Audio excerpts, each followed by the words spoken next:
After its collapse, he became a member of the Marxist-Leninist Progressive Labor Party. He is currently a member of Fox Valley Citizens for Peace and Justice. Sitting in the middle is Patrick M. Quinn. Patrick has been a socialist since 1960. He was deeply involved in the civil rights movement, having enjoyed the distinction of being one of the speakers to follow Martin Luther King Jr. in Selma, Alabama in 1965. He was the founder of and leader of the anti-Vietnam War movement in Madison, Wisconsin from 1965 to 1971. Additionally, he was one of the founding members of Solidarity and remains to this day an active revolutionary socialist. And sitting furthest from me is Judith K. Gardner. Judith is a University of Illinois at Chicago professor of both gender and women's studies and English. In fact, Dr. Gardner is one of the founders of the Women's Studies Department at UIC and has served as its director. She is also an editor of the interdisciplinary journal Feminist Studies. And now I'll go ahead and give our panel description. For half a century, 1968 has represented a high watermark of social and political transformation, a year of social upheaval that spanned the entire globe. Ushered in by a new left that sought to distinguish itself from the old left that emerged in the 20s and 30s, the monumental events of '68 set the tone for everything from protest politics to academic leftism. Today, with the US entangled in a seemingly endless war in Asia and people calling for the impeachment of an unpopular president, with activists fighting in the streets and calling for liberation along the lines of race, gender, and sexuality, the left's every attempt to discover new methods and ideas seems to invoke a memory of the political horizons of 1968. We can perhaps more than ever feel the urgency of the question. What lessons are to be drawn from the new left as another generation undertakes the project of building a left for the 21st century? With that said, I'll go ahead and let you guys start. You'll have about 8 minutes for the opening remarks. You're looking at me, so I sit down first? Yes, that's correct. You can just pass the mic down. There are six questions here. Can you hear me? There's 6 questions here, and we have 8 minutes, so that's impossible. And we won't even try. I won't try. I couldn't even answer the first question or respond significantly, but we'll try and touch on a few. One is that Joseph wanted to know what the role of realignment politics. How many people are familiar with realignment politics? Most people are not. A couple are. So this is basically as I experienced it. Actually, I started in socialist activity in 1961. I joined the first socialist organization I ran into, which was Boulder, Colorado, and I joined the Young People's Socialist League, which was a youth group of the Socialist Party. And our chapter's view was that America was a democratic imperialist country because we had elections with more than one party, and the Soviet Union was totalitarian imperialist, so we sided with democratic imperialists because we're a democratic group, of course. And what I found was that the democratic socialists that we considered ourselves meant that when there were conflicts in a bipolar world, the world seemed to be divided into pro-American or pro-Soviet, pro-capitalist or pro-communist, that in fact the democratic socialists or the Socialist Party in our youth group sided with American imperialism against the Soviets. It was very clear already by the time of the Cuban Missile Crisis in October of 1962, where our group sided with the US, with the exception of me, and I stood alone because it seemed to me that the Cuban Revolution had the right to defend themselves, and that there was another choice between Soviet Union or the United States, and that was the forces of revolution that were already clearly evident and in play by the early 60s. So the question to my friend Joseph, the answer, my response is the role of realignment politics in the 60s was essentially, not to be too cute about it, counter-revolutionary. That is literally against revolution.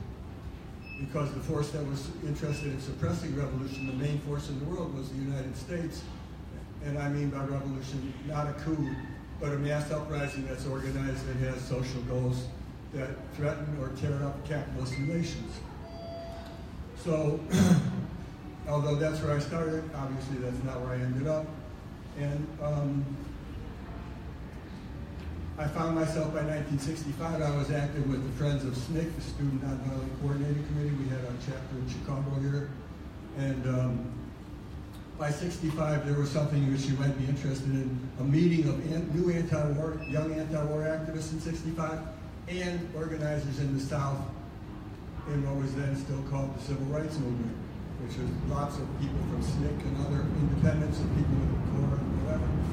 And we had a conference called the Assembly of Unrepresented People, August of 65, I believe, in DC.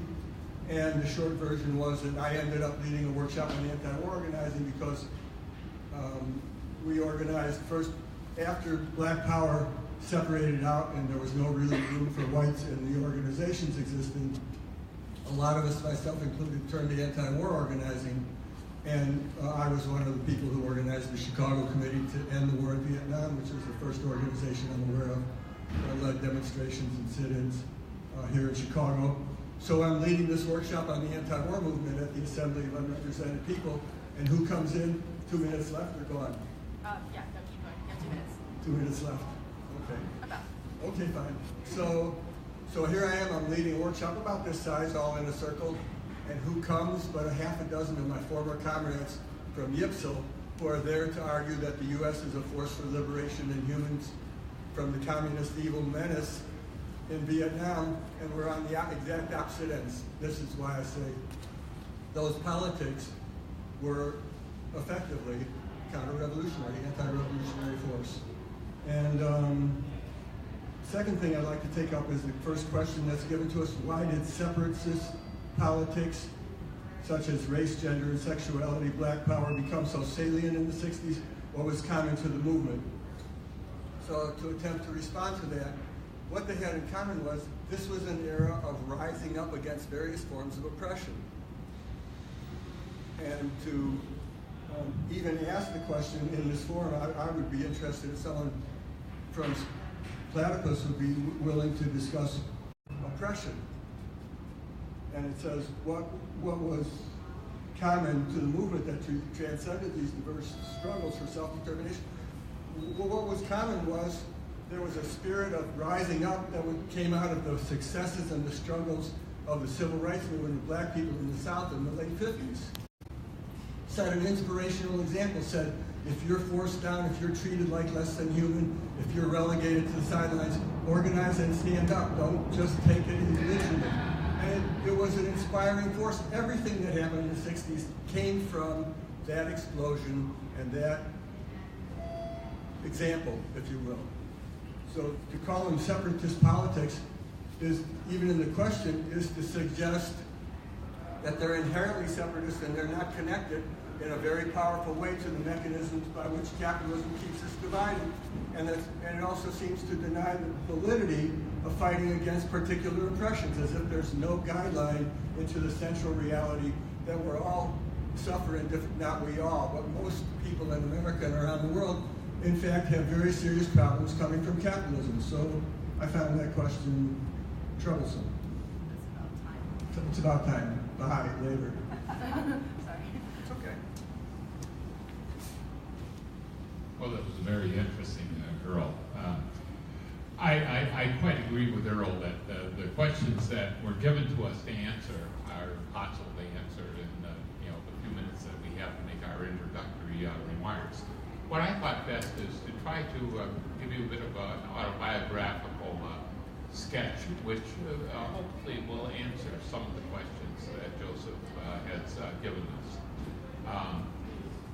I was a little older than most of the people who radicalized in 1968, anywhere from 4 to 10 years older. I became a socialist in 1960, and I was went to socialism by a person from the same organization that Earl originally was in, that is YPSL, the People's Socialist League, the youth group of the Socialist Party. And the person who went me to socialism was my professor of political science at the University of Wisconsin, Whitewater. He had been a member of YPSL, the YPSL chapter at the University of Chicago in the 1950s. And among the other members of that chapter were people such as Joel Geyer, who was one of the leaders of the International Socialist Organization now, and more notably Bernie Sanders, who was a student at the University of Chicago. So we knew them both. As freshmen, we founded a thing called the Peace Studies Club. And basically what this was a ban the bomb club. In those days, the tremendous concern of the left was nuclear weapons and an atomic bomb dropping on everybody.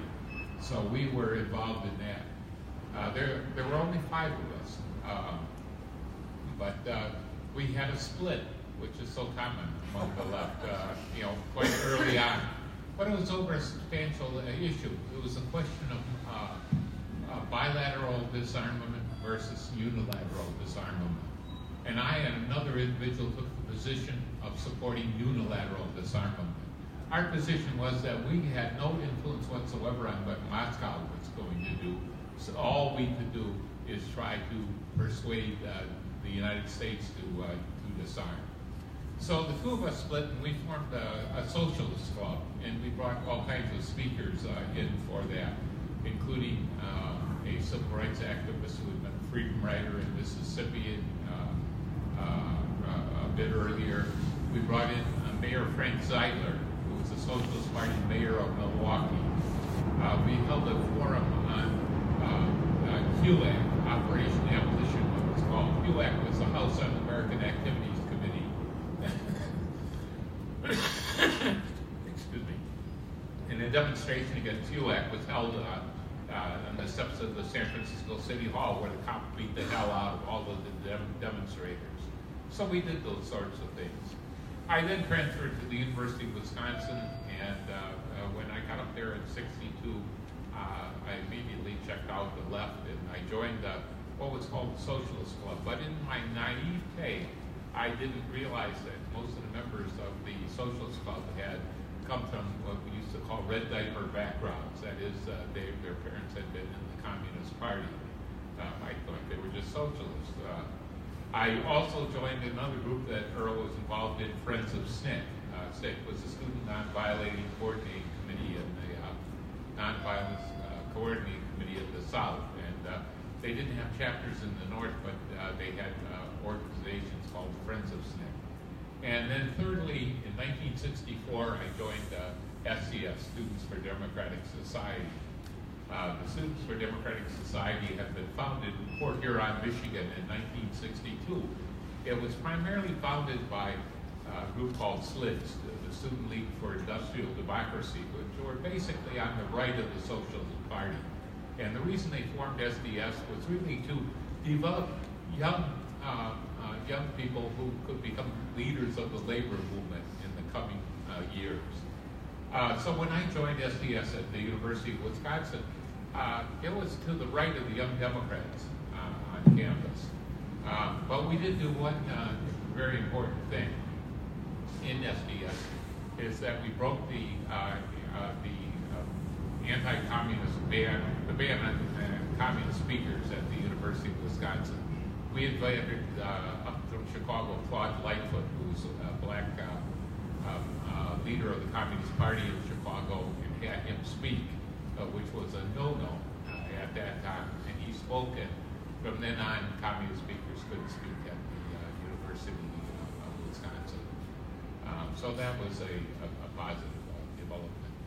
And then, of course, as Earl has indicated, in 1965, the war in Vietnam accelerated, and at the same time it spawned the anti-Vietnam War movement. And I was a founder of the Madison Committee to the War in Vietnam, which was one of the early committees against the war in Vietnam. The people who had founded the committee to end the war in Vietnam were mainly people from a Trotskyist background, from a communist background, or were pacifists. It became quite a vibrant organization from the onset.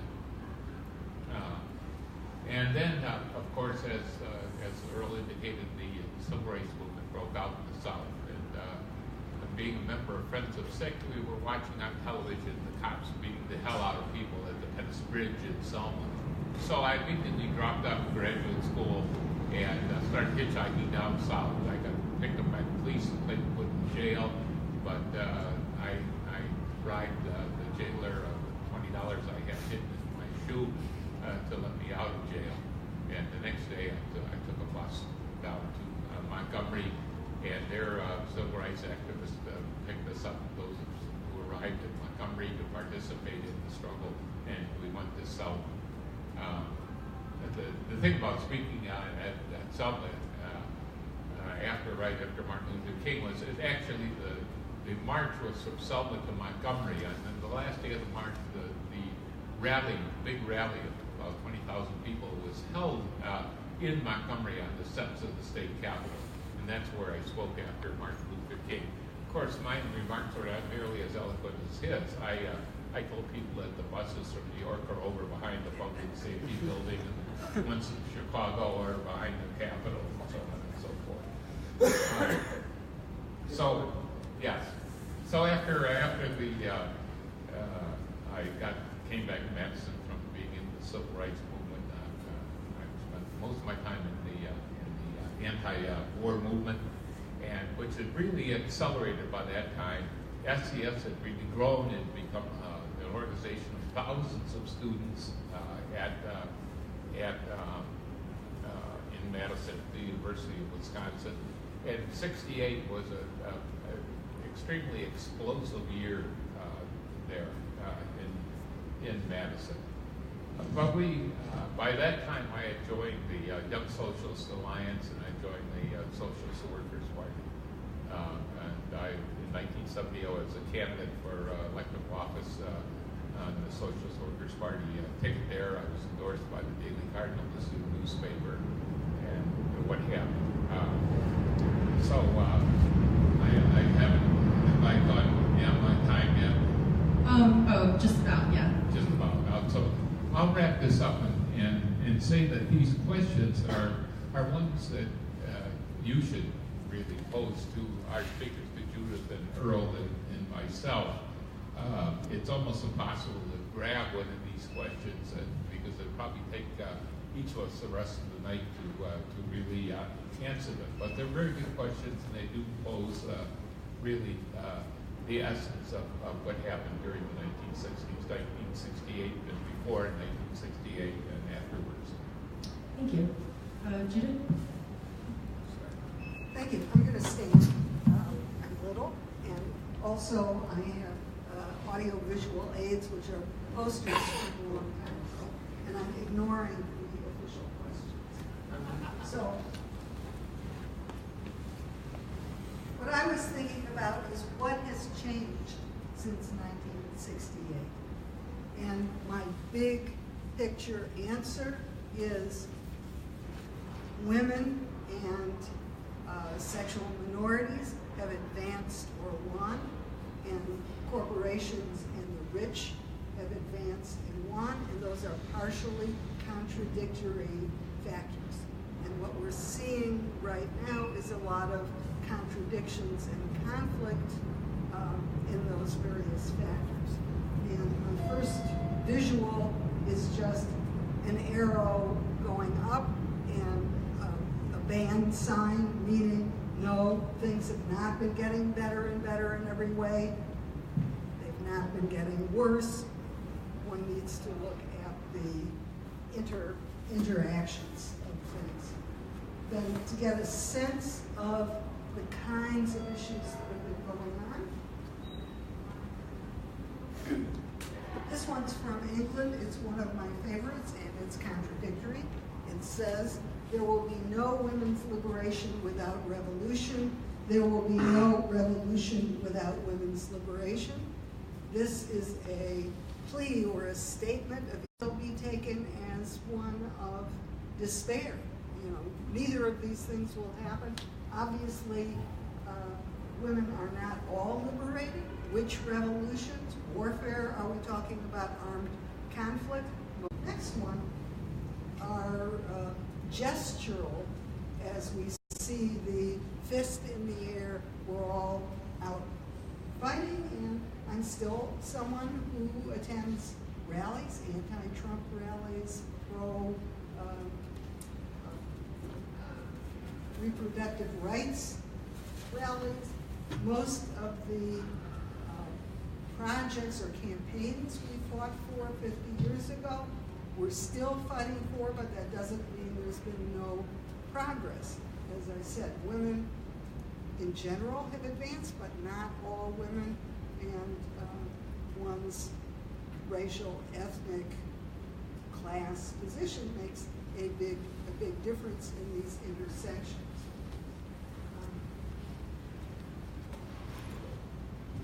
1972, at the University of Illinois at Chicago, I started there in '69, and I'm still kind of there, teaching only one course a term.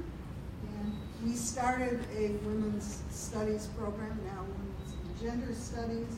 We stole the logo of Wonder Woman. My mother's was a copyright attorney, so you're not supposed to do this, but you all recognize here is Wonder Woman, and she has a statement that we used for our first teach-in.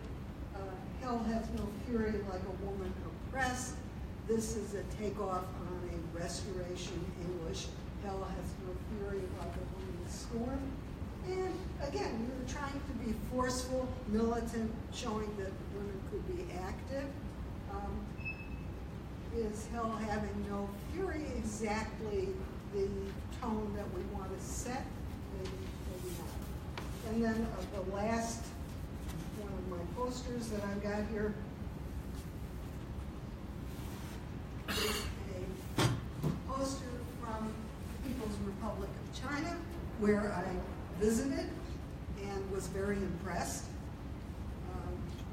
And a motto at the time was "Women hold up half the sky."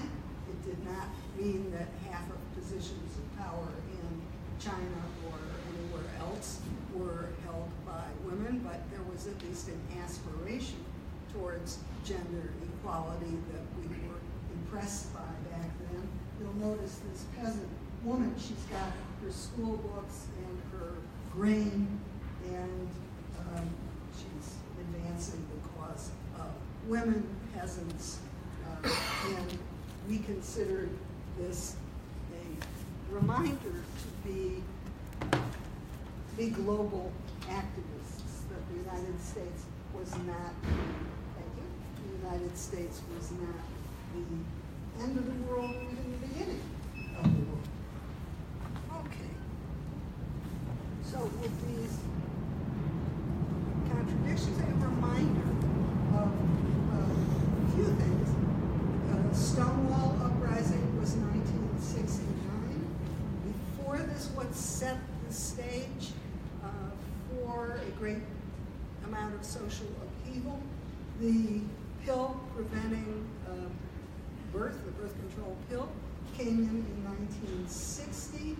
The feminine mystique, mostly talking about middle-class white women, came out in 1963. So there was already, by 68, some sense of movements for gender equality, for alternatives. It wasn't called gay liberation then, but that was what it was, for alternatives to a ossified and simplified system of sexuality and gender. And at the same time, there were all these social forces. When I looked up 1968, the CNN version and the Wikipedia version focus on African American and Black liberation, as indeed they should do, on Martin Luther King. But also, these sources tend to highlight specific individuals, and particularly the tragic tales of the assassinations of specific individuals, which is one way of casting history. These people aspired and then they got cut down, less on their legacies and on the movements that continued. I think that's about time. Okay, that's enough. All right. Thank you, Judith. Okay, so now the panelists will get an opportunity to respond to each other. You can go in whatever order you want. You can just do the same order. How about that? So you'll get 2 to 3 minutes, maybe 4, to respond to each other. Well, just because Patrick and I had actually quite similar parallel paths, organizationally, if not politically, I think I'll pick a fight with Patrick. Not personally. No, it's not. So for us, this is old territory. Hopefully it'll be useful to you. As the anti-war movement grew, there were, in my perception, 2 main paths. One path was unite everybody who can be united against the war, and the other path was build a base against the war that connects the domestic oppression and exploitation with the international scene and the imperial war. So I hope that's clear. If it's not, you'll help or not. And so I ended up, although I had started out as what I would call now a right-wing social democrat, because of my experience in Friends of SNCC and the fact that the people who were active, which included Monroe Sharp, Sylvia Fisher, and some other people, both black and white, and Monroe had been a SNCC organizer in the South, they were very attracted to one pole in the international communist movement, because the split between Russia and China had taken place some years earlier and was evolving with diatribes and ideological warfare, and it was somewhat along the lines of peaceful evolution into socialism versus the need for revolution. And obviously the Chinese were for, I assume it's obvious, the Chinese were for the revolutionary path, and on a simplistic kind of basis, the supporters of the Soviet Union, the Communist Party, were on the other. So because the people I was associated with were Maoists, and you have to understand this is it's not based on a fine-tooth comb and careful readings of lots of books, but it's on the main threads that came through the times. You're for revolution, or you're for electoral changes, pressure, Democratic Party, realignment, whatever. And the wing that took the single issue was not necessarily, in fact, the leading organizations of the single issue that Patrick was mentioning to you, the Socialist Workers' Party and its youth group, the YSA, were socialists, but their practice was, let's unite everybody who can be united against the war, and let the left-wing organizations explain their point of view.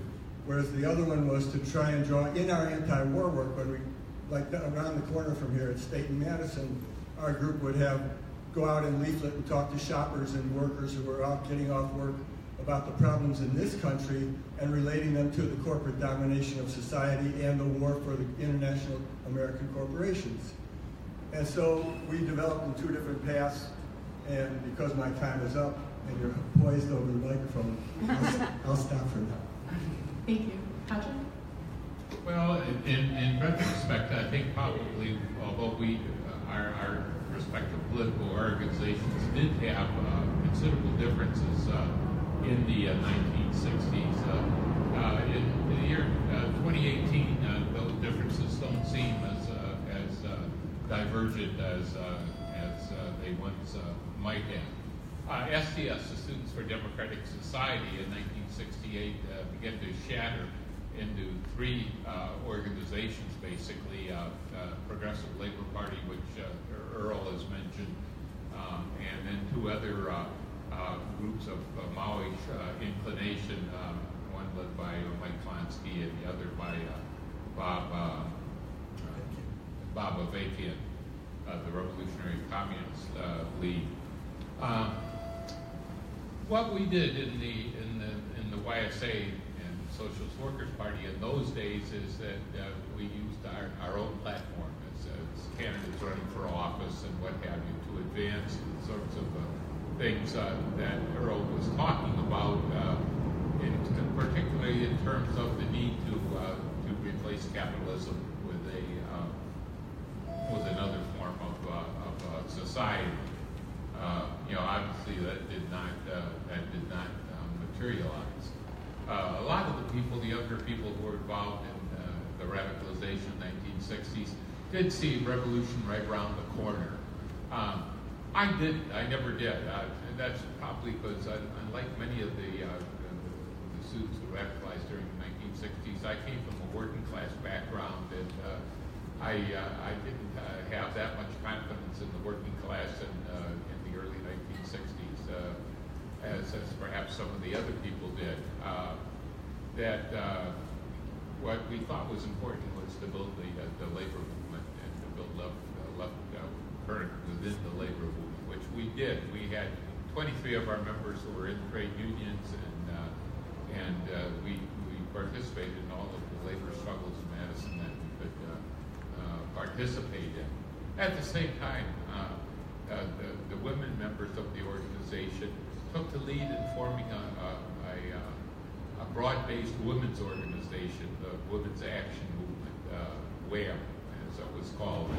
And it began a struggle for free 24-hour child care centers in Madison, which was a very popular demand, especially for working people in that instance. So, I think there's no question about it that the anti-war movement, the movement against the war in Vietnam, was the motor force of the radicalization of the 1960s.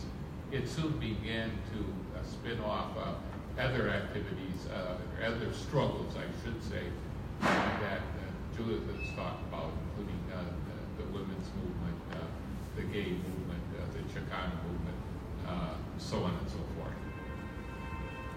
Okay, thanks for the lead-in. And I was at the University of Illinois in Chicago, and we had a broad-based program, not only to get a women's studies program, to get a child care facility at the university, to get better health care for students, faculty, and staff. And we defined ourselves, we weren't a party, we defined ourselves as collective, progressive, anti-racist, anti-imperialist, anti-sexist. We were a subgroup of the Chicago Women's Liberation Union, an umbrella organization that had a number of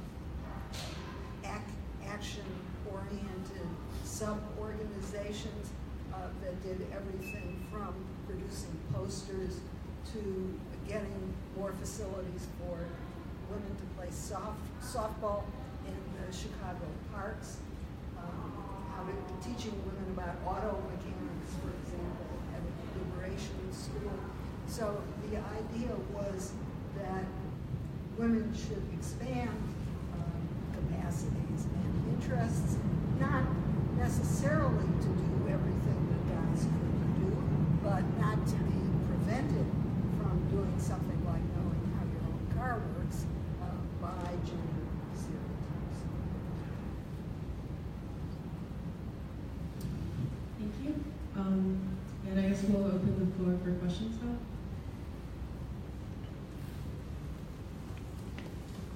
Not that I need a microphone. As Marxists on the panel, speaking to, I presume, a bunch of Marxists in the audience, I want to know what you make of a working class that, according to many observers, has disappeared.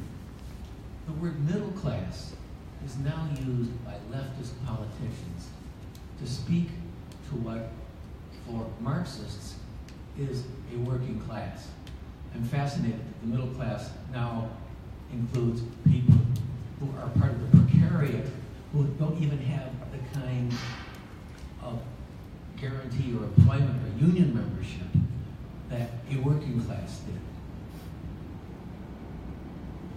Was 1968, in your view, a kind of tip-over point against a Marxist future? Or do you see things happening in '68 that produced a possibility of, if not a working class revolution, but a kind of democratic socialist society? I'd like to try to take up that question that you asked. I think that that 68, some people did see the working class as being the only force with the potential to alter society, to change the economic system of global from capitalism to a egalitarian society. Other people said, well, this was a wonderful idea, but and we support it, to be sure, but we don't think it's going to happen in our lifetime. In terms of the working class, you got to be clear that the people who talk about the working class being the middle class, and that there is the only middle class in the United States, are the bourgeoisie. That's where that stuff comes from. You know, it doesn't come from. It comes from the media, the mass media. It comes from the powers that be. They want to level everything out and make everybody middle class. Whereas, in fact, in the United States and in all advanced industrial countries, the vast majority of people who live there are working class.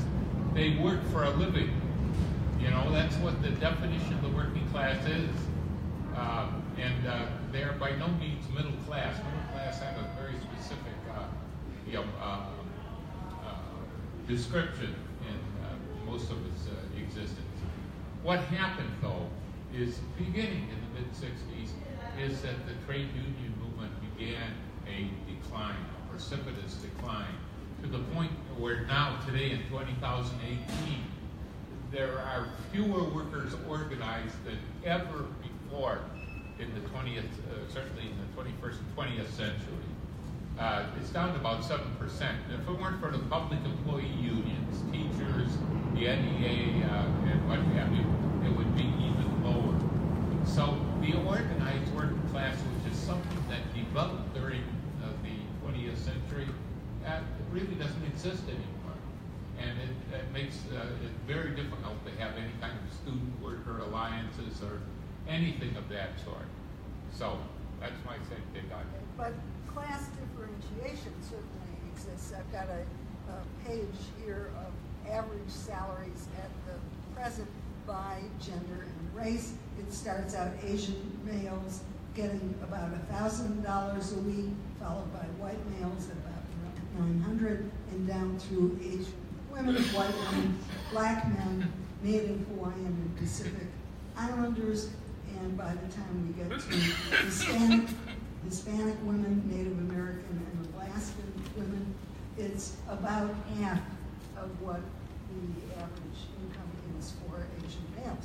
So obviously we do have classes in this country. We do have enormous economic disparities, and there's been a very successful ideology, ruling ideologies, the ideology of the ruling class, very successful propaganda, basically, to persuade a majority of people that their interests are the interests of a class that's richer than they are. And apparently most Americans like to identify with, you know, I could be really rich if I just win the lottery. I'll keep playing the lottery. And so one of the things that the left and even those of us who are teachers, etc., is trying to do is give people a more accurate sense of what their own situation in the economic world is. To let people know that there are societies that are considerably more egalitarian than ours. For example, the Nordic societies, they don't compare with ours in all ways. But the idea that things have to be the way they are now is an important one to disrupt. Before I pass this on to, she's got it already, but I'm going to beat her over the punch here, because I do want to take issue with the Jew's definition of how you identify class. You don't do it by salary or anything like that. That has nothing whatsoever to do with class. That is Marxist. Marxists realize that a person's location in the class is determined by his or her relationship to the means of production. It's not whether you make 40,000 or 60,000. You can have workers, skilled workers doing a lot of overtime, skilled machinists making $100,000. They're still in the working class in that issue. So you've got to be careful about that, because it's precisely what you're taught in sociology textbooks that say that class is differentiated by wage rates and all of that kind of stuff, when that's simply not true at all. That means of identifying the class as what divides the class between people working $40,000, making $40,000 a year, and people making $80,000 when they're actually in the same boat. So it's a pleasure to start by agreeing with Patrick. Thank you. No, I mean, aside from being cute, it's true. And I think if I understand your question, it seemed very powerful, but I probably will forget half of it, but you'll help me, is that, first of all, in terms of the concept of class, today, we very much have a working class. Half of all the people engaged in work under the age of early 30s, half have these precarious jobs. Either short-term contracts, like a 3-month job, or an Uber driver or whatever. Fully half of what is the majority of people here, I assume, are in their late 20s or early mid-30s. Hard to tell after you get used to looking at old bands in the ear. It's true, I used to be good at it now. You guys are all young. So, but the thing is, there is a working class. In many ways, it's severely degraded the ability to associate and work together. I worked in numerous factories in Chicago with 1,400, 1,500, Stewart Warner, Rico, any number of factories like that. And it's possible to conceive of having joint activities. In terms of, now it's much more difficult in many ways, but there have been actions, joint actions by Uber drivers, and there are people who do IT work and they collaborate with others and they have networks of people. And so it's not like everybody is separated and isolated, but the actual conditions of work, I mean 24/7 being on call is unthinkable to most people of my generation. It's like, you gotta be kidding. But that's part of the working class. That's the different relations at production. The question, part of your question, I think, had to do with 68 and the development. From my perspective, the radicalization that was taking place in the working class was taking place in the women's movement, which actually was triggered, at least for a lot of us, in the women who were organizing for SNCC, and they wrote a manifesto and they said, we're organizing for equality, and yet we're treated as second-class citizens in our own organizations. So they raised the revolt within the revolt, revolution within the revolution.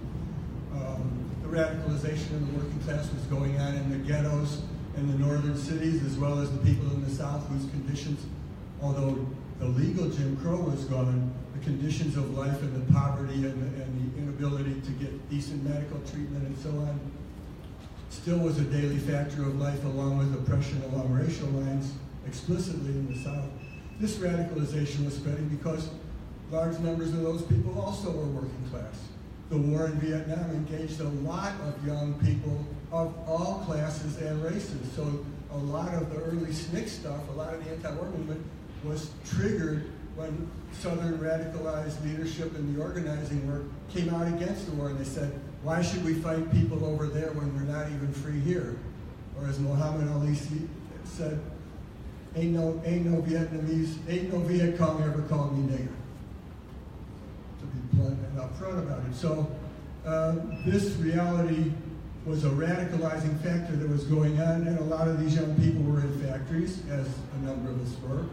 And you would meet and talk to people. I had a buddy at one of the factories who was a black guy who had come back from Vietnam, and we talked about the political economy of women's liberation. It was a pamphlet I had gotten, and we discussed it. We talked about women's oppression at work and in the home, and drugs in the community, and he and some fellow returned soldiers formed a club. Well, club is a nice way to put it, an underground organization to get rid of drug dealers in the community if they had to kill them, which they did to some. So this radicalization really in the working class was not, in my opinion, triggered or created by 68, but 68 was a time when, it's true, the question here is posed about anything seem possible. You have to, well, you can't remember because most of you weren't around then. It's important to grasp the fact that in China, what was called the Cultural Revolution was going on. Millions and tens of millions of young people were out in the countryside and in the cities criticizing the leaders, criticizing some leaders for taking the wrong path and stuff like that. But the fact that this was part of a movement to try and transform society and overcome the elitism that existed in China as everywhere was very inspiring to a lot of people. The fact is, in then Yugoslavia, there were movements of students and workers against what they called the red bourgeoisie, the people who really ran and got the value from the factories in Yugoslavia. The French Spring of May and June, with the French students who were radicalized during the fight against the war, also participated and led a struggle against their conditions of oppression in the university, very elitist university systems, which led to fights with the police, which led to working class people in the working class districts coming out and shutting down all of France, to the point where de Gaulle, who was the president of France, went to Germany and talked with the generals, the German generals in NATO, about them bringing troops in case it came, the French general strikes. They were taking over not only factories and taking factory manager prisoner, they were taking over City Hall. There was all kinds of stuff. So that's exclusive of the Democratic Party convention and all the things, the murder of Martin Luther King and the riots. The whole world seemed like it was inflamed with this. So I think to some extent that had to do with it. But really, the radicalization in the working class should really be understood as a process that had its roots all the way back in the struggles of the 50s and the 60s, the anti-war movement, the struggle against racism in the military. Fred, what was the name of that ship that they had an uprising on where they had to send Kissinger, do you recall? Patrick, you recall? Oh, well, I knew a sailor who was in that. So, point is, there was... No, Pueblo? No, that was in North Korea. So anyway, the short version, not that I haven't spoken long, I have. Let's see if I can make a short version. The radicalization in the working class came from all these movements that are described here as separatist politics. Many of the people participating, in fact, were working class, and there was a growing awareness. And it was shown in the struggles against the union leadership throughout the 60s and into the early 70s, to the point that black caucuses, organizations of black workers around racist issues at work, often led struggles, and then the question was, will the majority of the white workers join them? And in fact, I happen to have written an article about that, fancy that you should ask. And it was called the Railway, Railway, it was like the precursor of UPS. REA, yeah, Railway Express Agency, red green trucks instead of brown. So there was a wildcat strike led by the black workers about the racism in the plant management, as well as some fellow workers, and they wanted an end to it. And so what were the white workers going to do? Mostly young, all had been drafted. There were no draft resistors of people going to prison there. And they all followed and increased, they supported the blacks' demands, and they increased other demands. And they took this strike, like lots of other strikes, on their own, just like the West Virginia strike that recently ended. Everybody here is aware of the West Virginia strike? Anybody here not? Very important to study that. Just as in the late 60s and early 70s, the rebellious radical sectors of the working class, to carry out struggle, had to organize ourselves or themselves, however you look at it. And the decline of the unions, in part, I would say, comes from the fact that the union leaders were increasingly collaborators with management. The UAW is a prime example. Ever since forever, when your grandparents were young, they'd been playing that role. And when the revolutionary black union movement started in the late 60s and early 70s, the union collaborated with management and took their people to smash, physically smash, bring 1,000 people out with tire irons and baseball bats to smash the strikes led by the radical workers. So this is part of the radicalization that was going on. That 68 perhaps intensified, but I would say it did not create. I don't know if that's responsible. Can we hear more from the audience? Yeah, go ahead. Yeah, I am of an age where I would say that it was the aftermath of 1968 that led me to question society. It was 1989 and the overthrow of communism in Eastern Europe and Tiananmen Square in China that led me to believe, this can be realized. We can do this. We will become an activist. And it was the Arab Spring in the aftermath and the ability to participate in that, both in terms of the revolution in Syria and in terms of Occupy and other things here. But I see that as a continuum, and I'd like to ask the panelists, how does 1968 in particular speak to these other later movements, particularly now that the 2011 movement, I mean, we've gotten to the Nixonian moment of that, where working class suburbs of Damascus are being pulverized by napalm and white phosphorus and every other kind of chemical that we protested over the years. So that's my question. Over the years, how does 1968, 1989, 2011, what is the dialogue? How does this, or doesn't it, speak to each other?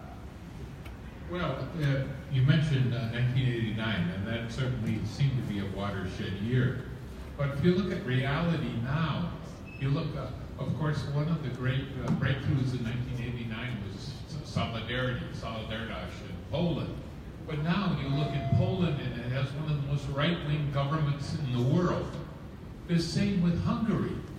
You know, that what was once seen as, at least in some respects, an egalitarian society, now are right-wing governments, and that are totally opposed to any of the refugees from Syria or Africa or Afghanistan that are there now. So it's been an uneven period. I don't think I would argue that there hasn't been any direct linear continuity from 68 up through 89 to 2018.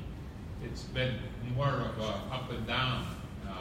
We are seeing things today like the Occupy movement, for example, and Black Lives Matter, and what's going on now with the anti-gun struggles, the school walkouts that were held today, which is extraordinary. If you look around any of the schools in this area, it shows that there are, you know, hopeful signs. And I think probably for those of us who were active in the 60s, that's what we were looking for, because we came out of a period of McCarthyism, you know, where anti-communism was rampant, and we were just emerging from that sort of dismal period. So I think that what's happening today, here and there, although they're scattered and they're episodic, they actually suggest that there is a potential for things to happen. Optimism of the will, pessimism of the intellect. One thing that's clear is that things don't change, well, things do change without human will. Often they're extraterrestrial, asteroids can bump into us and so on. But at a human scale, one thing we know is the only way that things are likely to get better is if people don't mourn but organize and try to find the most effective things that they can. And as I was mentioning earlier, to look at alternatives from other societies that seem to be doing well. Our administration, etc., seems to find its role models in the Philippines and Russia and various dictatorships. There are some alternatives and certainly people working on a smaller scale for institutional may be able to feel more optimistic. Fred, I'm not sure I can add much to this. I'm not really clear in my head, but it's a good question, so I'll take a shot at two parts of it. 68 was a period of upsurge and hope. Mass movements like we hadn't seen in 50 years in this country, or 30 years. Just to take two examples of 89, one is Solidarność in Poland and the other is Tiananmen Square in China. In my view, Solidarność was, while it was militant and extraordinarily working class, it was proletarian almost entirely, some technicians and engineers. It also accepted the framework of capitalism and capitalist relations. Their outlook was towards worker co-managed but competing and profit-making institutions. So in my perspective, Solidarność was not a revolutionary breaker intended to be. Politically, it was obviously to overthrow or get rid of the communist government there, but not to get rid of capitalist relations. So it was quite different in that way from 68. Just as a side point, 68 was not necessarily in the United States. There are more people in the United States today who question and oppose capitalism as a percentage than there were in 68. That's what I would say. Don't kid yourself. A lot of us were anti-imperialists, but that's not the same as being revolutionary or communist or socialist or anarchist. That says it's not the same as saying this power apparatus of economic and political and military power and ideological power has to be destroyed and replaced with something new and fresh. Very different. That was not the overwhelming spirit or attitude of all the people that I mixed with. And I was a regional traveler for SDS. I was part of one of the leaders of the Worker Student Alliance, which was the only organization and tendency in SDS that was saying we have to relate to the working class at that time.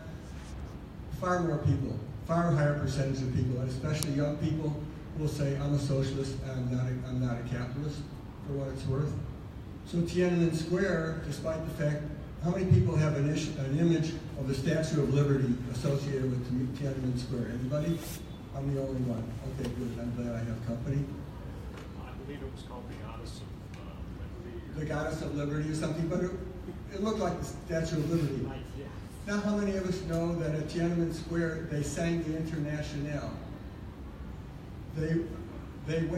Many of them went into the working class districts, the Hutangs, in Beijing to bring workers out who came out in truckloads and carloads, not mostly truckloads because people didn't have cars and still don't, to Tiananmen Square because they wanted a kind of democracy that was Paris Commune democracy.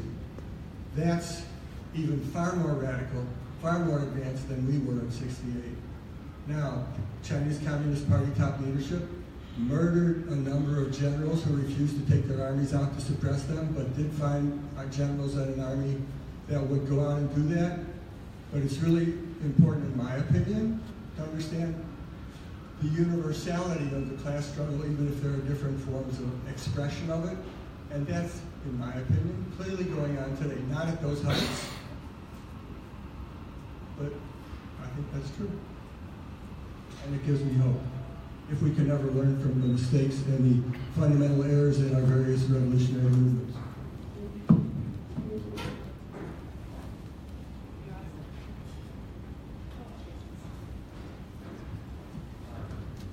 So my question is for Patrick. You said in 1968 you joined the SWP. As you said it was an explosive year politically. So my question is, are you in the SWP now? And if not, why did you leave? Actually, I joined it before 68. I am not in the SWP now. I didn't leave of my own volition. I was expelled. I hold the record for being expelled from the SWP for having political differences with the leadership. I was expelled 3 times. The SWP, in my judgment, today is a cult. It has under 100 members, but it's a very wealthy cult run by sort of a monomaniacal guy. The SWP sold its headquarters in New York City along the Hudson River for millions of dollars. So it's very well set, financially. And basically, what it does is it publishes books. It's been, I think, supplanted by Haymarket Books, run by the ISO now. But its Pathfinder Books was at one time a very big publishing company. But that's basically why I left the SWP. But we're talking about a long time ago, 1973. Was there a theme in all the reasons you were? Well, yes, I think that there were a number of considerations. I mean, not to bore anybody with the internal politics of the organization, but there was a difference between the leadership of the SWP and the leadership of the international organization, which the SWP belonged to, the Fourth International. That was led with people like the economist Ernest Mandel and people of that sort. Terry Khalid was in it, and so on and so forth. So there was a big difference between the SWP leadership and the leadership of the Fourth International.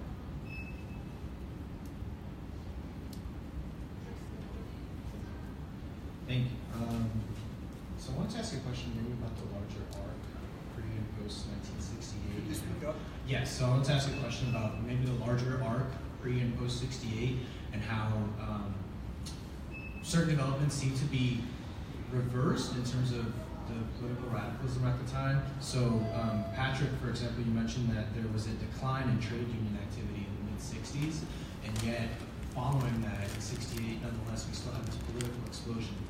And following that in the 70s, my understanding is that there was a concerted effort on the part of leftist groups to reunionize, and in fact, unionization efforts were largely successful in the 70s. They didn't seem to go anywhere, perhaps, but there was a kind of return to, factory floors, and various Trotskyist organizations would do that kind of activity. And so the question is why this, let's say, like economic return towards unionization and jobs, nonetheless didn't have the political effect that it wanted. And perhaps this could be connected to, Earl, your comment about the separatist politics and how black politics turning to kind of black separatist sort of radicalism is itself a symptom of failure in the 50s and 60s of the civil rights movement, or of a, let's say, multiracial unionization effort that largely failed, whether it's due to the racism of whites or any other efforts that you could ascribe to it.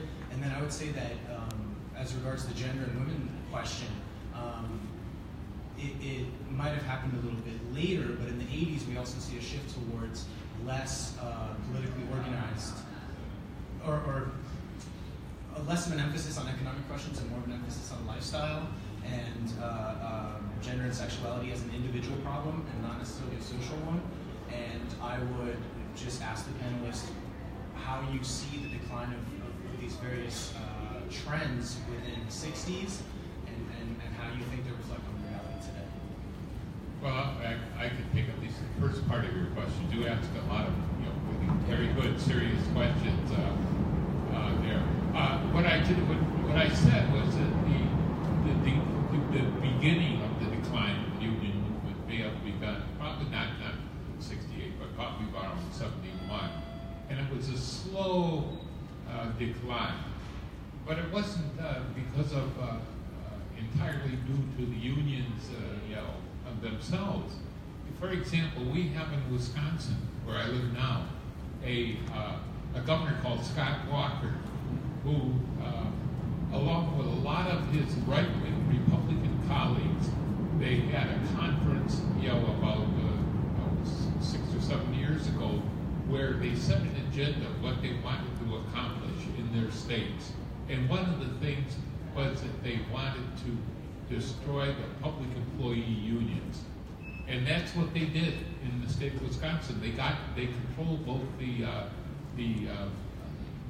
Senate, the state Senate, and the state Assembly, and they got through the anti-union laws, which stripped the unions of all of their powers to organize and particularly to collect dues and so on and so forth. And that led to a situation that was terrible. I have been a union member of various unions since 1959, beginning with the National Association of Letter Carriers. And in '68, I was a member of the American Federation of State, County, and Municipal Employees Local 171, which was the largest union local in the state of Wisconsin. And we had about 3,000 members. After Scott Walker did his thing, and the Wisconsin legislature did their thing, there are now 232 members of Local 171. 232. So that'll give you an indication of what that is. So I know Jude wants to talk about some of the cultural aspects of what you're saying, and I think Earl wants to talk to some of your middle questions. Yeah, not just cultural. That is a Marxist perspective, is a conflict perspective. It doesn't see things just naturally evolving. There are classes fighting. And the ideology, the culture-making apparatus in this country is very heavily tilted towards the haves rather than the have-nots. And some of that has been very, very successful. There also have been changes in the global situation. Why are workers in the United States falling behind? A lot of it has to do with cheap labor elsewhere in the world.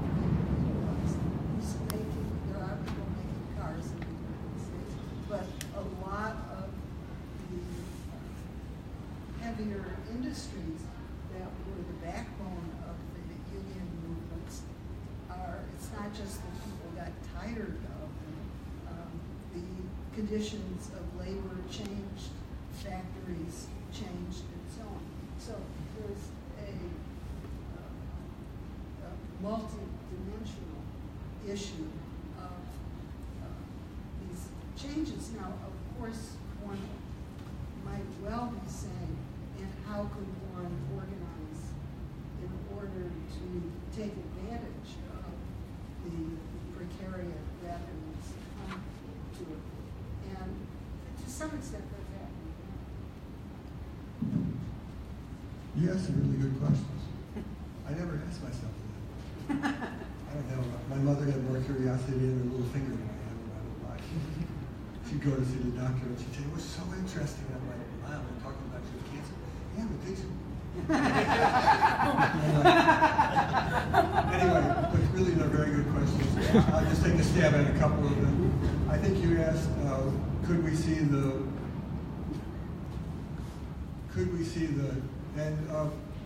the nationalist developments among black workers especially as resulting from the failures of the earlier left? I think in part the answer is yes, in part.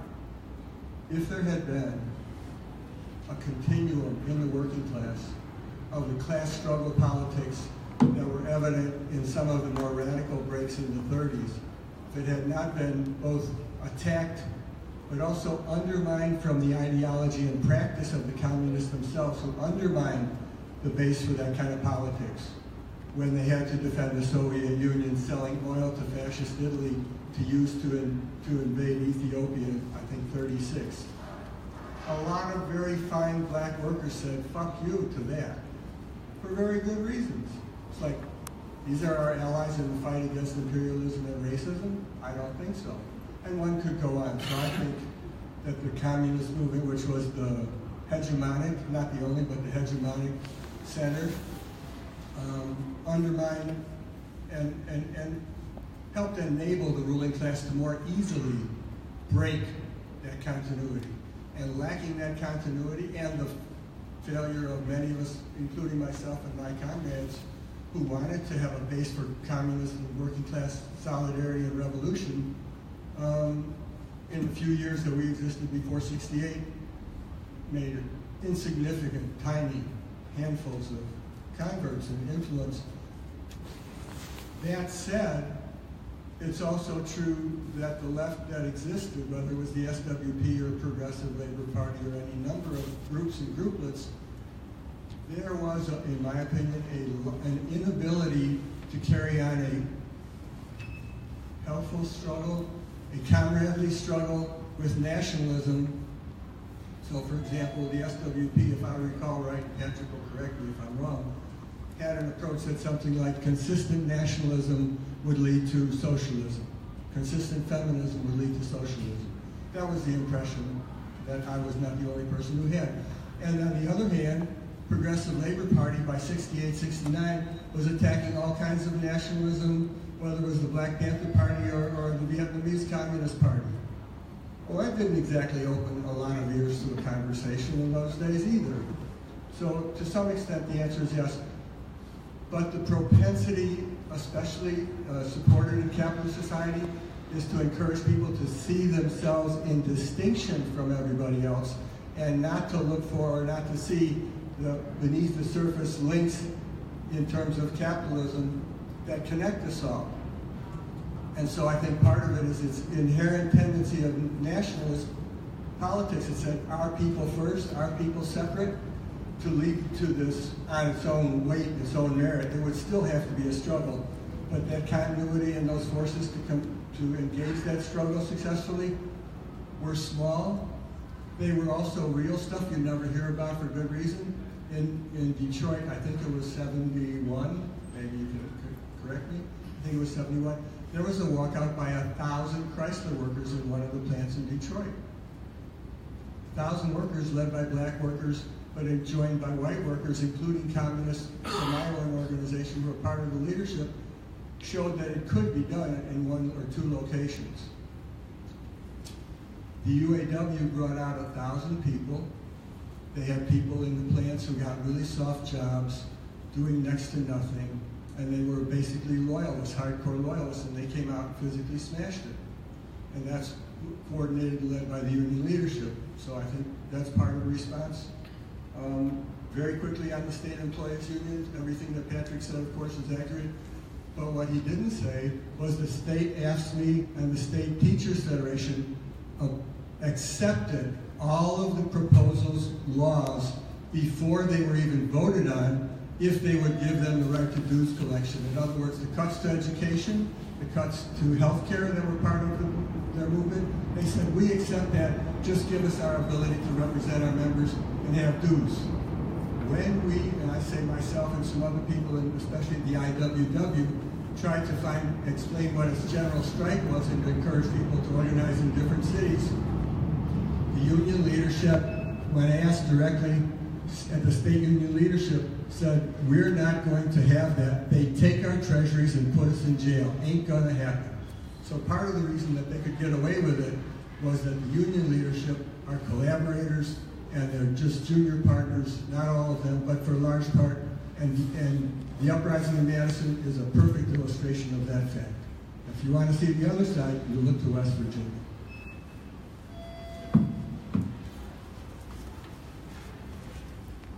Thanks. So this is a question for all of you, but I want to start with something that you said, Earl, about we're defining the split within the New Left, or at least like your vision of how you saw yourself here in after 68 as being one of revolutionaries organized against, as opposed to people who were for reformism and political, for running in elections that would ultimately not create a revolution. The question of the political party is what I'm trying to get at, which in 68, of course, we're here in Chicago, the Democratic National Convention, and the chaos that put on display for the entire nation. And I'm certain that, of course, you've all illustrated through your remarks that it seemed like a revolution at the time, right? That it seemed like anything was possible. But in an unfortunate way, what ended up happening is that the Democratic Party seemed to absorb a lot of the energy that came out of that. That the McGovern campaign essentially became almost a ghost of the New Left by 72 already. And I was wondering what you think about that question in terms of like how your individual path took you, or how these different movements like each went over the course of the 70s, but more like perhaps more try to square it a little bit. I would say that the rise of Bernie Sanders has sort of like made this a question again, because of course now you have the largest quote-unquote socialist organization in the country is DSA, is an organization that is not a party, that is essentially avowedly pro-democratic, even though there's now a division within the DSA of, with people who think that they should divorce themselves of the Democratic Party. But nevertheless, the question of like the left and having a party and how that becomes a national movement that doesn't just create a third party, like the Green Party, but a socialist party that can actually deal with American politics at that level. What do you think like the impediments are, and how are they similar to 68? What can 68 teach us about that? I laugh because it's such a huge question. It's a few words, but it has so much in it. Oh my goodness. Repeat it again. No, I want to speak to it, not my version of it. It's going to end up being your version anyway. I mean, the question is like, how does the moment of 68 actually speak to the problem of the relationship of Marxism, socialism, to the party?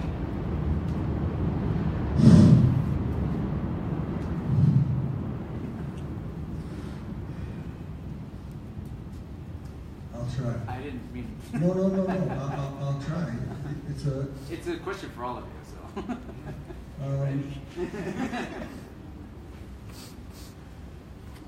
Well, for starters, in 68, I took off from work when I was working at National Can Company, and it was Wednesday, August the 28th, I believe, which is the day that the cops had a very well-disciplined, very coherent, very well-planned, and very well-executed attack on the people who were outside, and there was no way to riot.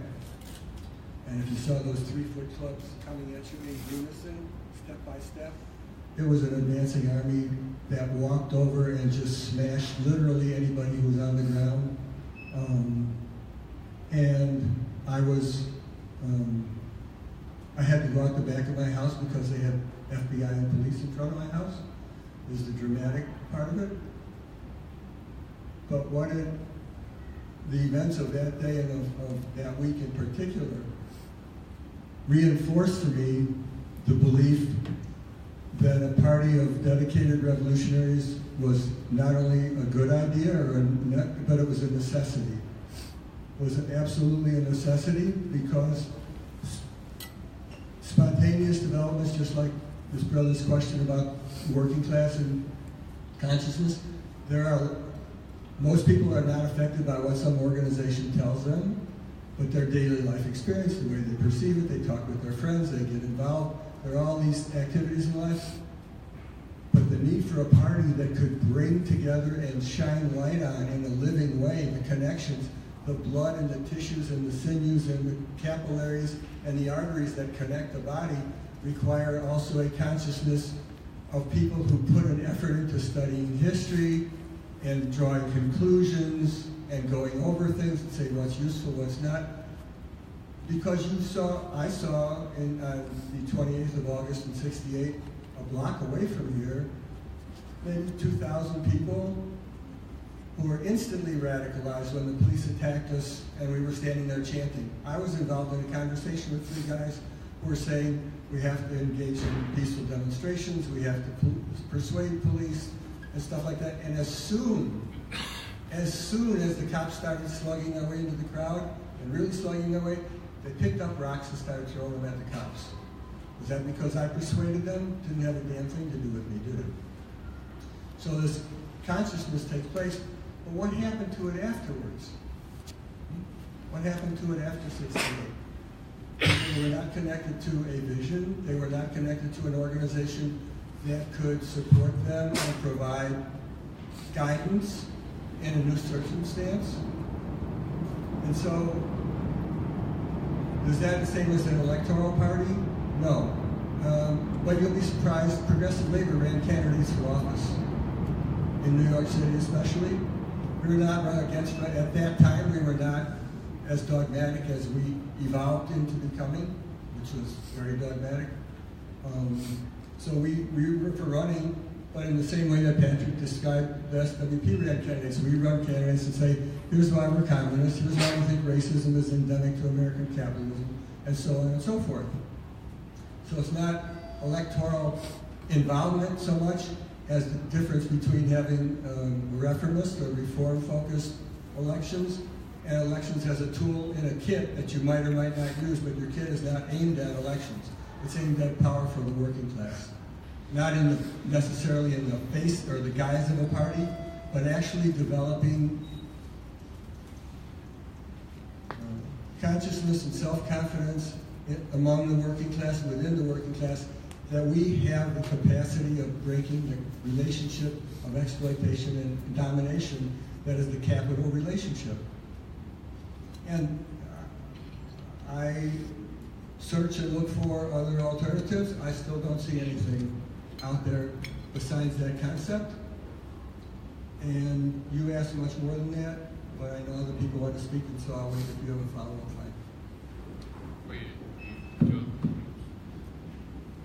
Yeah, you did ask good questions, Joseph. I think that really what's needed at this juncture is another political party that's not an expression of capitalism, of Wall Street, of the big banks, the 1%. We have the Republicans and the Democrats. Well, the Republicans are off in outer space. We know everybody in this room would agree with that. But people are ambivalent about the Democrats because you have some good people who are in the Democratic Party, and some people are to the right of the Democratic Party. What is really needed now is a very broad-based socialist party that offers an alternative organization of society at this juncture. That it poses a real alternative to the Democrats and Republicans. This is the only industrial country that doesn't even have a social democratic alternative in this country. I was going to ask what you think of, for example, the British Labour Party. Well, I think I would vote for the British Labour Party. I would certainly vote for it, and I do support it over the Tories, there, or even over the Liberal Party. Jeremy Corbyn is much better than any Democrat in the United States at this juncture.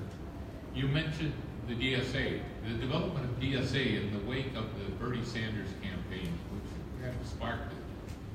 The Democratic Socialists of America, which was a moribund, dead organization, let's be quite frank about it. But it's now developed into an organization of thousands of members.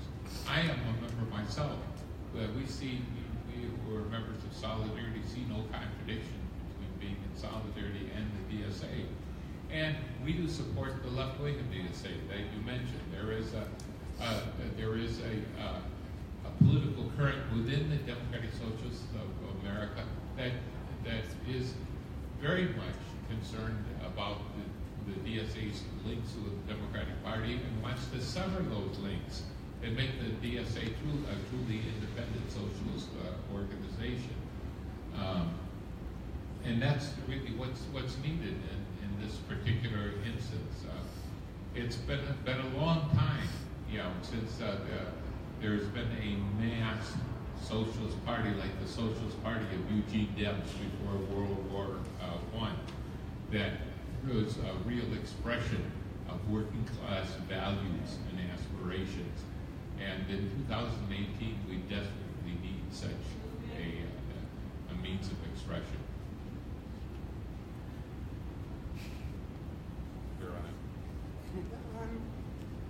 I don't have answers. This is a really tough one.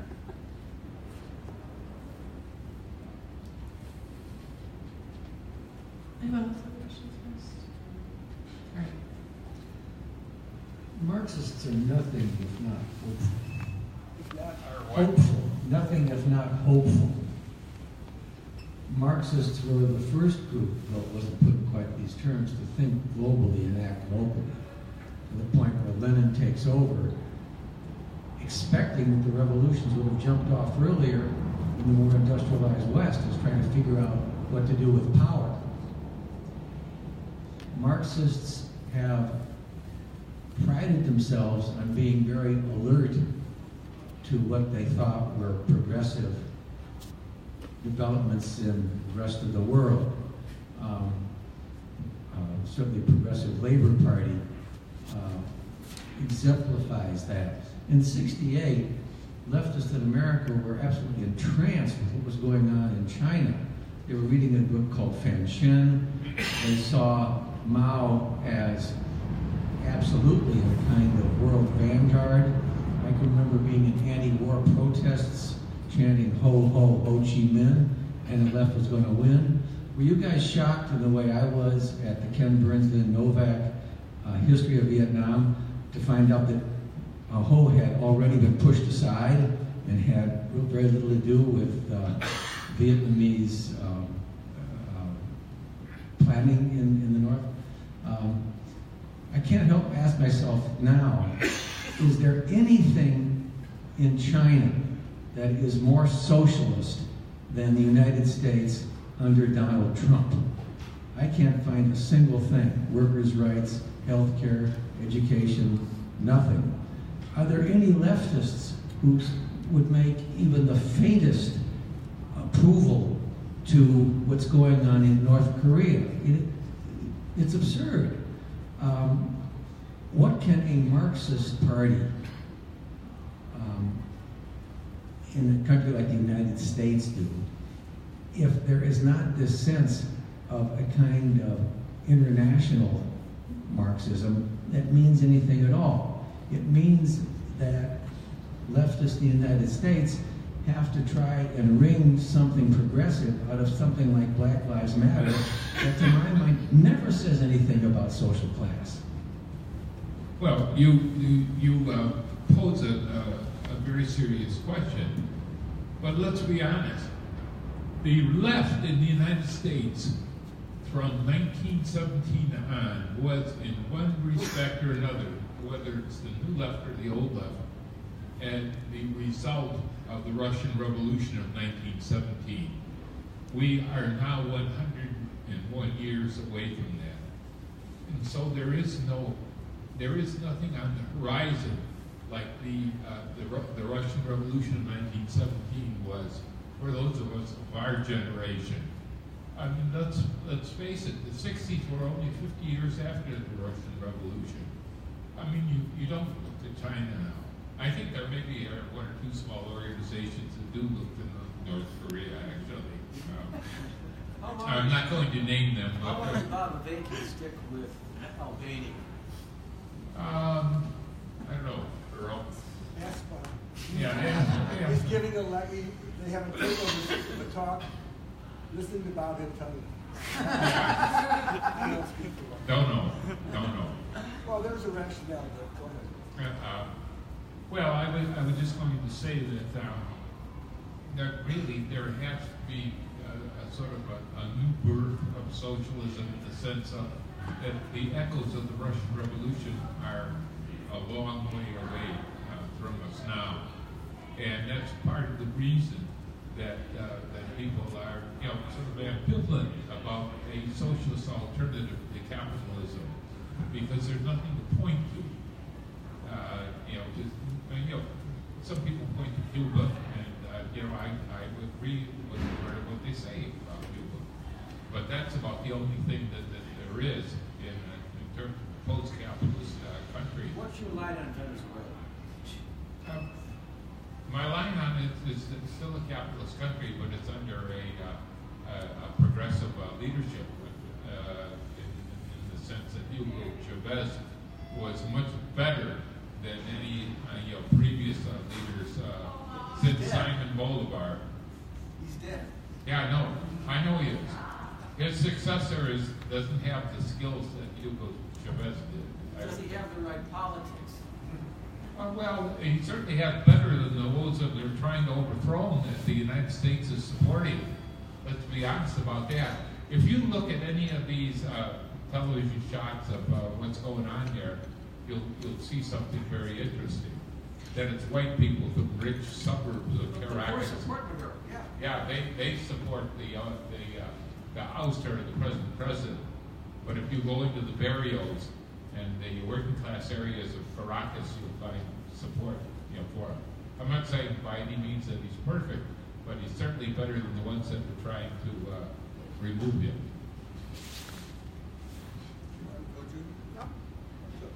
Part of Here, take this. my battery's dead. In more ways than one. Not that, just that.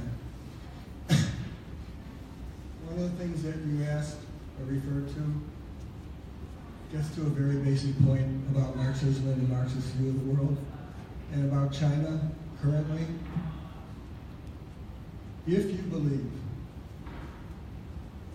that the destruction of the old state replaced by the higher points, the central points of the economy being part of a state plan in which a party nominally communist and for workers controls the state. So you have a state plan for the essential parts of the economy, which they have. The state production is still the dominant sector, and all the key areas like construction materials and transportation and communications and banking is all under, for the most part, most of it is under state control. So now you have party, plan, nationalized, and the question is, for a lot of people, those are the fundamental ingredients of socialism. Plan, nationalization, party. Just let me finish, because it's hard for me to hold the thought this long. Give me a minute. I grew up in that heritage, that's what I thought, until I was challenged by life itself. It's like, really? They had that in the Soviet Union, they have that in China, and yet it doesn't look anything like you would expect, or I expected it to look. And I think the essence of the matter is, in theoretical terms, Marx expresses himself at different times in many ways, sometimes contradictory. You can see it in the manifesto if you have an eye to look for it, very contradictory. One place he says it's inevitable that the working class will replace capitalism and overcome. Another place he says it might be the end of civilization, or it might be, in other words, either or. So also in Marx is this question of how we can overcome the relationship of capital to living labor, of the working class to the bourgeoisie. How we can overcome that requires a transformation in the relationships in which the workers at the center of a revolutionary process have to actively play an increasing role, not be the recipients of actions by others totally and exclusionary. And in fact, the Chinese party and state expends a tremendous amount of energy and resources in blocking that kind of consciousness and organization in the Chinese working class, as does the ruling class in this country. Because I think the revolutionary heart of Marx, and there's actually a book, didn't Peter write a book on that? Anyway, the revolutionary heart of Marx requires the participation of workers in the administration of the state, and in these things you can see it in writings, but it's missing in practice in these so-called socialist or communist states.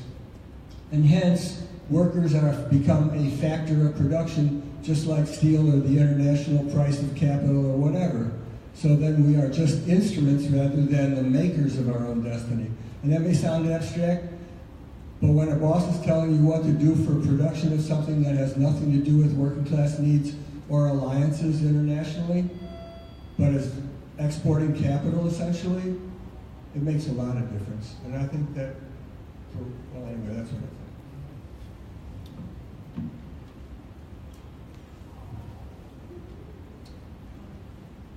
If I could ask a question real quick. This might be a bit of a broad question, but I was wondering if all three panelists could speak to the relationship between the anti-authoritarianism of the 68 New Left movement and the anti-war movement and leadership in these movements. In other words, it seems like there's kind of a contradiction between the idea of leadership in these organizations and the anti-authoritarian sort of essence of the opposed anti-imperialism in these movements. And also, how do you think that this that problem has sort of what sort of problems has that created for the present? How does that legacy sort of remain in existing left groups? In current left groups, DSA, for example, do you see the sort of relationship between leadership and anti-authoritarianism as having any bearing on the present?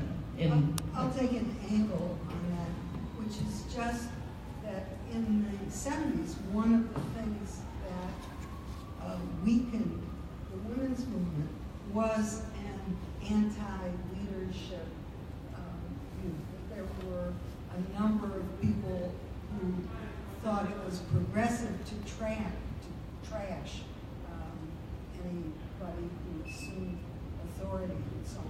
And one of the things I think that's underplayed is that this was not a spontaneous development of the way leadership just evolves or organizations evolve.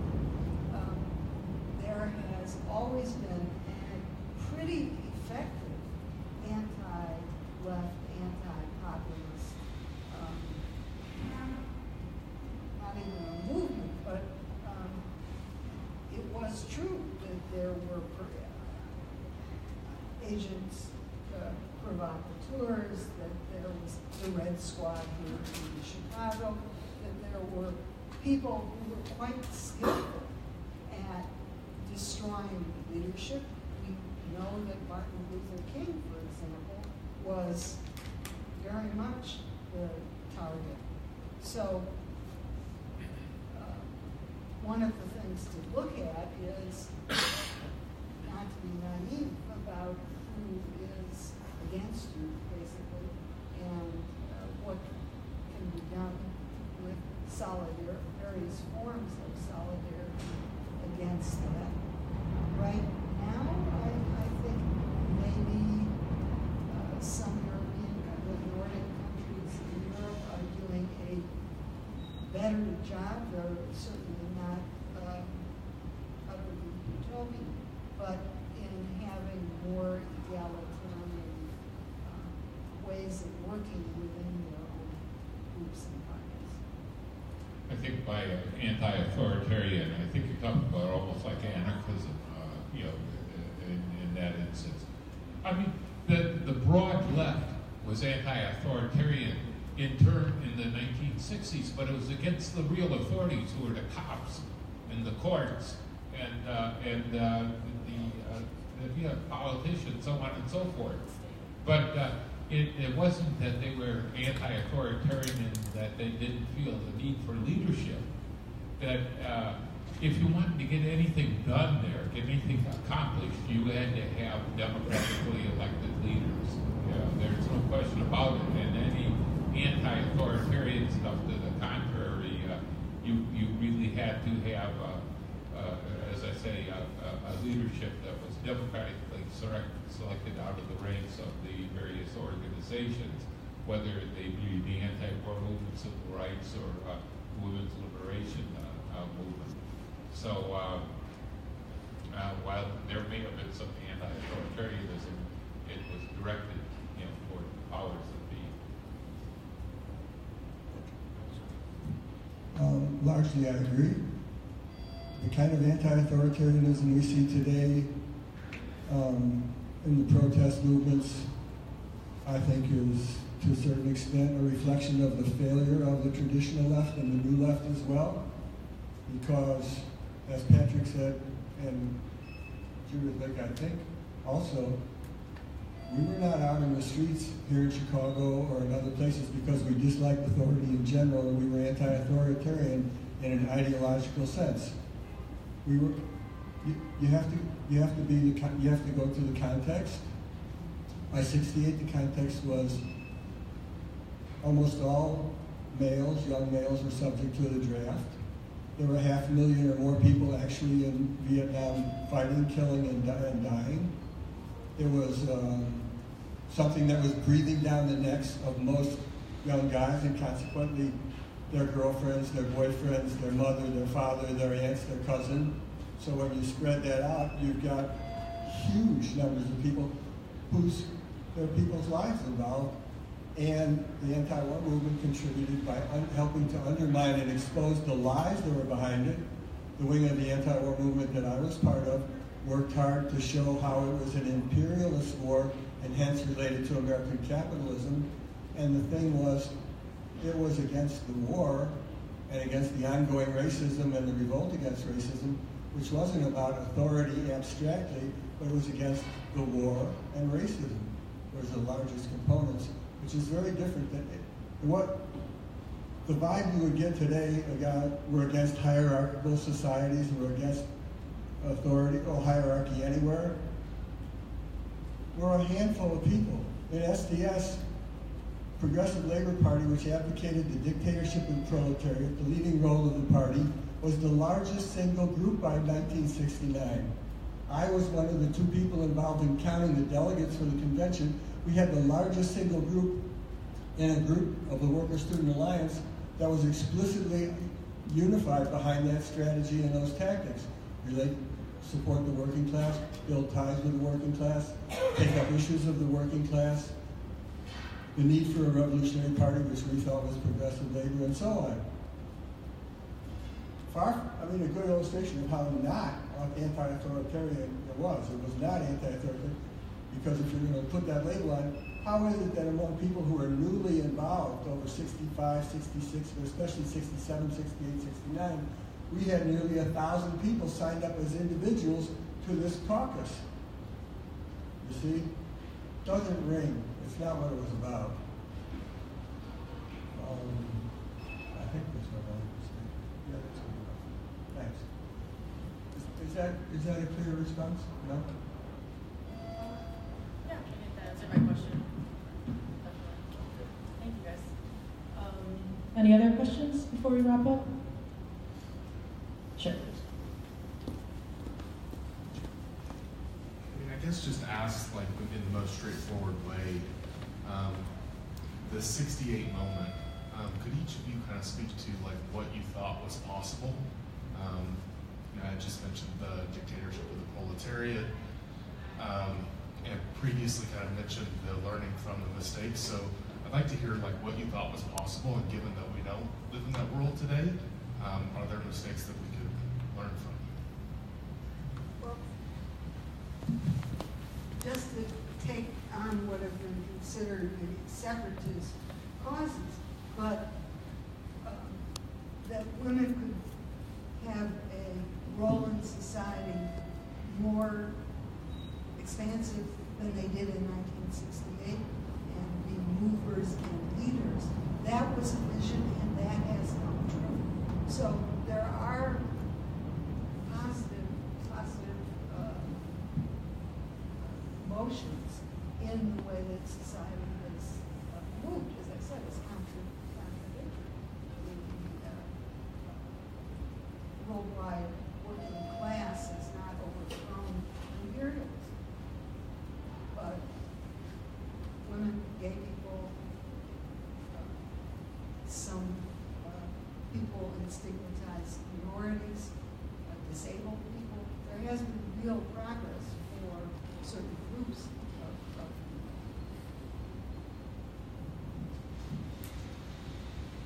Well, I think it would be wrong to look for mistakes that those of our generation made, which resulted in some kind of a failure. I don't think that's the way to look at it historically. 68 was an episode in the radicalization of the 1960s. 69 was even more radical than 68, to be quite honest. But I said at the onset of my remarks, the motive force that drove the radicalization of the 1960s was the movement against the war in Vietnam. Once that war came to a close, then a decline in all of the mass movements went into effect.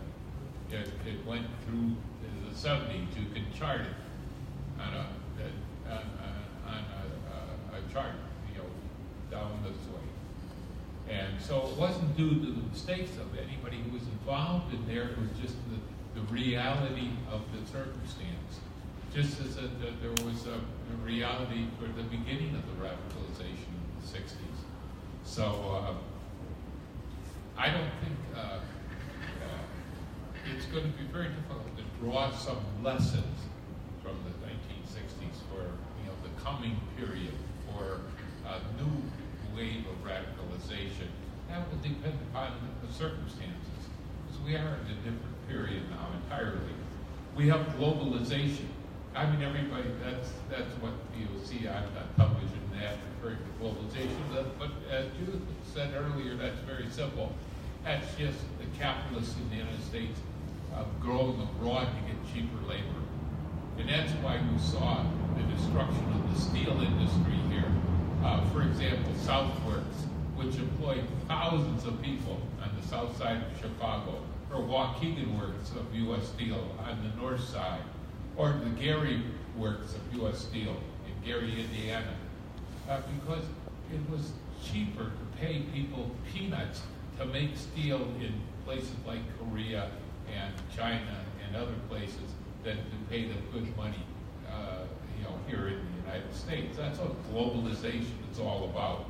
It's about the same thing that drove the textile mills in the United States from New England to North Carolina, and they're now located in Vietnam, China, and places like that. One thing we haven't mentioned, which may well be an engine of progressive change, is we haven't said anything about ecology. We haven't said anything about the destruction of the world's resources. And we just have a couple more minutes, by the way. Sorry. Okay, but that is an area where many people may well become mobilized as people are trying to privatize water around the world.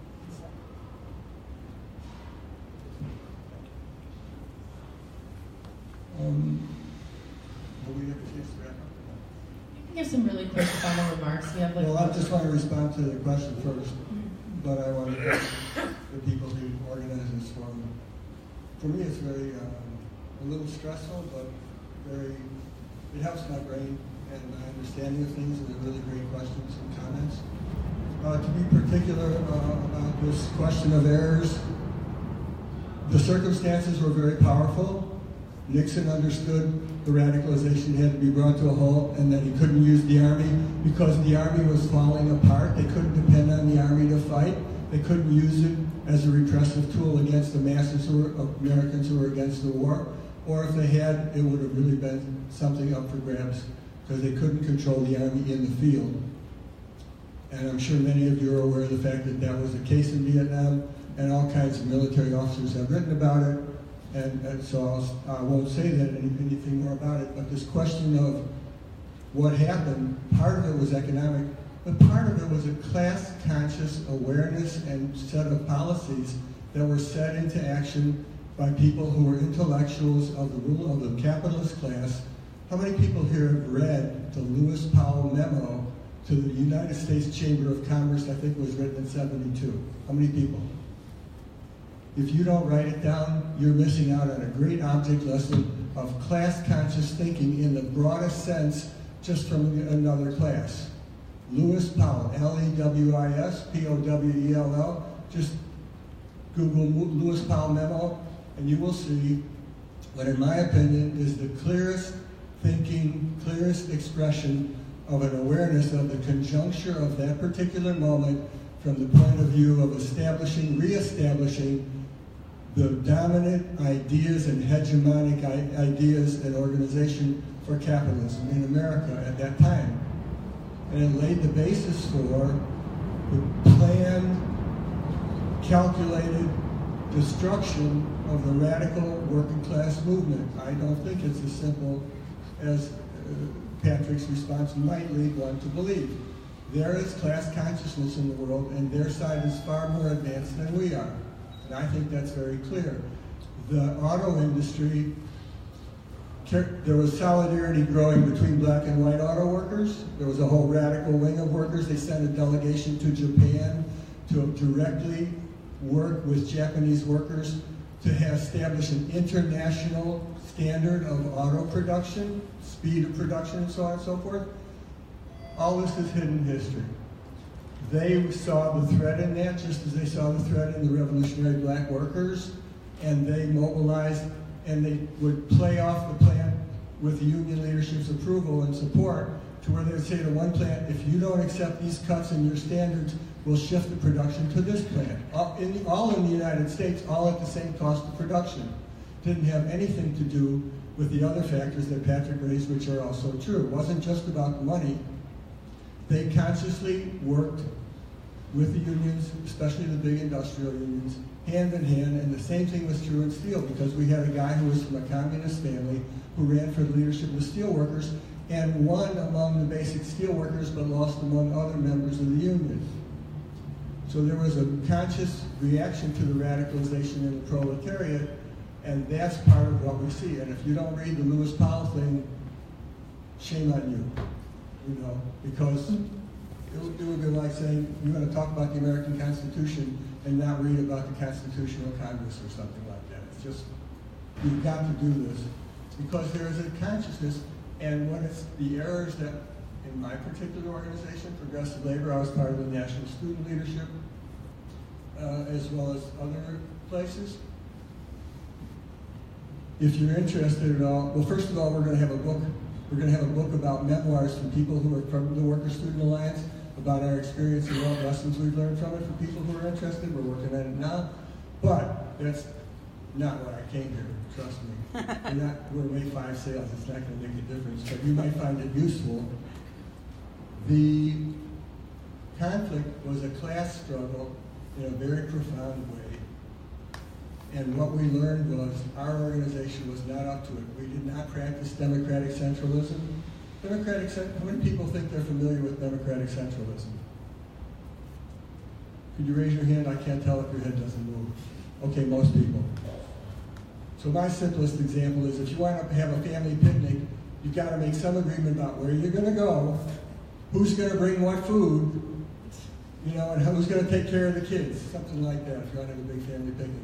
There has to be an organization of people who voluntarily come together, have an assignment of what are we going to accomplish, what are we going to achieve, and who are going to undertake the task. And there has to be some assessment, how successful was it? You fucked up, and you fucked up, next year you don't get to do it. It's everyday practical reality, and it's really necessary politically if you're going to have a back and forth between your members and the people that they work and associate with. We didn't practice that. I'll just give you 3 things. We did not practice that. We had a leadership which increasingly led us away from the very things that attracted us to it. PL was a force that led the Harlem Rebellion in 1965. Was our person who was the leader of that who was indicted and served a year in prison. It was our party who did all kinds of things. Supported the miners' strike in '61, I think it was, in West Virginia, where people were running rifles and stuff like that, all kinds of. Led the first trips to Cuba when it was illegal. Backed off from all these things. Led to political lines that alienated all the other people who had been like us until we held ourselves to be all alone, and we alone knew everything in the world and held ourselves above it.